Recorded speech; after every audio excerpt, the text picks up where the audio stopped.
All right. Hey, what's up, guys? This is Luke. So, we have a lot of people running Chicago this weekend, and just want to jump on here real quick because looks like it might be a little warm. It's probably going to be in one of those kind of gray areas where it'll probably affect the performance a little bit, but a lot of it's just going to depend on really where you're at with training and everything like that. So, just looking at it really quick, at 7:30, it looks like it's gonna be about 56, which is pretty solid, and then it's gonna be just before sun's all the way up. And you'll have a little bit of time there with the sun coming up and being in the city and everything. So by 7:30, about 55, 56 degrees is what it's looking like right now. You get up to 12 o'clock, you're looking at 70 degrees. The real feel looks like it's pretty much what the temperature is. So humidity dew point is probably going to be fairly low, which is good. If, you, if humidity was up, that would make things a lot worse. So you have that, which is a good thing, but it looks like it might be a little bit on the warm side with a lot of sun. So two out of three factors working against you a little bit. And just put this in perspective, wave one starts at 7:35, wave 2 at 8, and wave 3 at 8:35. So most of my people that I'm working with individually, we're looking at being done before noon. So you'll avoid the worst. You should avoid the worst of it, but you'll also be a little above where you really want to be. And then if you're looking at starting at 8:35 and finishing, over 4 hours, you're putting at 12:30, which you're going to be pretty much the high of the day, 70 to 72 degrees. So it'll get warm and you're going to start out fairly warm. So with that, let's kind of talk a little bit about how much you should adjust, right? And I think if you're wave one or two, if you're wave one, you're probably going to be able to go out pretty much at pace you want it to. Just know just know that as the race goes on, it's going to be working against you, right? So um, you're probably going to have a little bit of a fade. Do the question becomes, do you start out at a little bit more conservative pace and then try to hang on? Where I think, I think with most of you, and again, this is kind of what I talked about before Berlin, was that you know the thing you have working for you is that you've been training in the summer, all summer. You've probably trained through a lot worse temperatures than what you'll have now. Given that, we still saw a lot of slowdown in Berlin, but I think it's going to be warmer at like Berlin than what it will be at Chicago for many of you. So I don't think you'll have quite the slowdown, but I still think you account for it. Now, going back to the original question, if you are in wave one, you're starting out at 55 degrees. I would probably tell you just go out at what you wanted to go out at, and just know that it's going to get harder as you approach that 10 o'clock hour. So by the time you get to 10 o'clock, you're at 63. So that alone is probably going to affect you a little bit. By the time you get above 60 degrees, you're going to be noticing it a little bit. Hopefully you only have that 10K. That 10K is going to be rough, right? More rough. Um, and if you're well adapted to the heat and you did a good job with fueling, you did a good job with hydration during the race, it probably, the chances are it won't affect you as much. You're going to have probably a natural slowdown anyway, but if you can manage how much you're slowing down that last 10K, that's going to be really good for you. Now, wave two, you're starting at 8, so you're probably going to be still below 60 degrees. Pretty much the same situation. But if you're starting at 8 o'clock and you're a 3 hour marathoner, that's going to put you in that mid to upper 60s. That last, probably you're going to have a lot more time in them in the mid to upper 60s. If you're in wave two, I would probably start out a little bit more conservative. So, I actually had this conversation with a couple athletes already run Chicago. And I think that, if you're in that wave 2, you know, and you've trained all summer, 1, I think you're gonna have a good idea what you're actually capable of. If your tempo runs were pretty much on pace in the summer and they felt okay and you felt pretty comfortable at those paces, maybe start on the conservative side of that kind of that range that you have for yourself and just kind of see what happens. But again, better you can be at hydration and fueling during this, the more you're going to be able to maintain that pace for longer. But I would still start out conservative, 5-10 seconds a mile, and kind of ease into it and see what happens, right? Again, you're going to be able to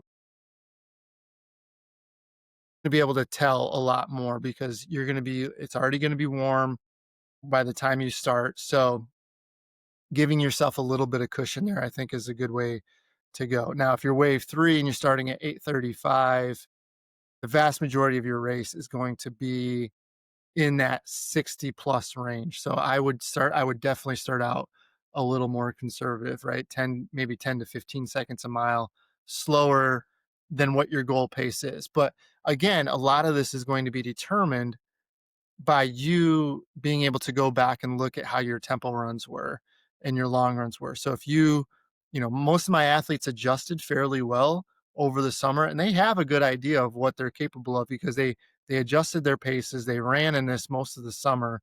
A lot of them ran in worse conditions over the summer. And so they have a good idea where they're going to start out at, right?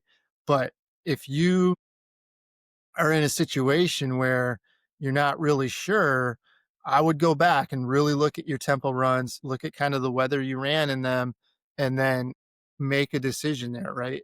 I would definitely err on the side of caution and work my way up. But chances are, the later you start in the morning, the more conservative you're going to have to be with that, just because you're going to have to deal with the temperatures a lot more. So if you don't know, if you go into Final Surge, this is available on my website as well. If you just go to my website, lukehumphrey.running.com, and then you go to um, scale back here, we go to calculators. This is on the main page too. So if you could go to there, you go to training calculators, training pace calculators. If we're going to go marathon, let's just say a 3-hour marathon. We know the temperature, say set temperature is going to be 65. So anything like if we're pretty low humidity, we're not going to get a ton of big differences here. So you just show you the difference here. If I want to run 3 hours and it's going to be 65, kind of where I'm looking at to go. Now, if it's humidity, you can just show you really quick how much humidity would make a difference. If it's like 90% humidity, all of a sudden it adds another couple minutes on there. So low humidity is going to be less of a factor. Higher humidity is going to be more of a factor, right? So, but use this chart to show you like kind of where you should be at on for your paces, right? And if you're in Final Surge, you can access it as well. But I would just take a look at that. Give yourself an idea, right? If you haven't done that.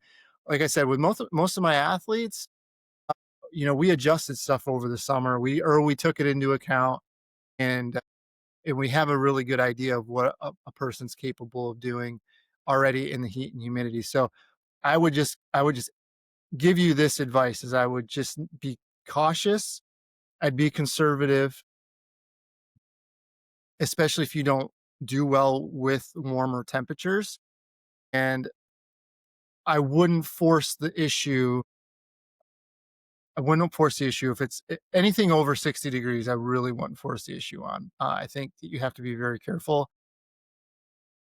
But again, if you've trained through this all of the summer, the amount it's going to affect you is less, right? So let's just take this into account real quick before we take off. Using my 3-hour example, and let's just say it's going to be, probably 60% humidity, right? A little bit drier. Now, if I do well and I've really paid attention to what I've been able to do in the heat, I can probably lean towards that smaller decrease in performance. But if I know I struggle and I know it's going to get worse, this is probably where I want to start out and just kind of see what happens and where I'm at and how well I do with the pacing early on. You can always at the worst, what's going to happen is, yeah, maybe you could have picked it up, but worst case scenario is you're going to manage that decline a lot better in the later stages of the race, right? And that's kind of where we're at with this, just knowing that it's going to get warmer throughout the day. And we might start out at an okay temperature, but that last hour might be pretty rough. And so really it becomes less of can I pick it up, but more of will I be able to manage the decline? And that's where you really where you want to be. If I can only lose 5-10 seconds a mile over that last 10K, that's a much better situation than just completely blowing up and losing 30, 40 a minute a mile over that last 10K. That's what I want to avoid. I want to keep that I want to stay in control of what I'm doing, right? And if I can stay in control and only lose, maybe 5, 10, 15, 20 seconds a mile over the last few miles, that's a much better situation to be in than the alternative that we just discussed. So that's really where I want you to be thinking over the course of the week, and really look at like how well did I handle the tempo runs? How warm was I running those workouts? And then what how you can look at your data. Most of your watches, if you're uploading your data into if you're in Final Surge, so if you're in Team LHR, you're a coached athlete, look at that data, right? And you can look at that data in Garmin or your Cora, whatever smartwatch you have. Make sure you're looking at those dashboards and just kind of seeing like what did my heart rate do over the last 3 miles of a 10-mile tempo?